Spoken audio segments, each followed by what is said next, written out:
Sa iba pang balita, lumagda sa isang joint administrative order ang ilang ahensya ng gobyerno para matulungang malunasan ang dumaraming uri ng sakit sa bilibid tulad ng hypertension at asthma.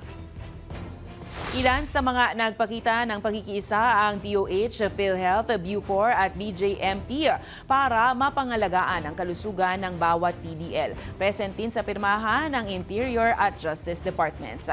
Plano rin ng mga ahensya na magtayo ng ospital sa Piitan para mas mabigyang pansin ang kalusugan ng mga nasa bilangguan. Umaasa naman ang Bucor na maisusunod sa plano ang pagdaragdag ng budget sa pagkain at gamutan ng mga PDL.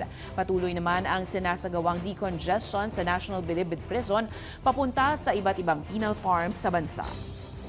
Imagine na hanggang ngayon, 70 pesos pa rin ang pagkain nila. So saan nahantong ang health nila? And then sa gamot naman, 15 pesos. So kung sana magbabudget hearing naman, madagdagan yung kahit from 70 to 100, matagal na rin namin hinihingi ito.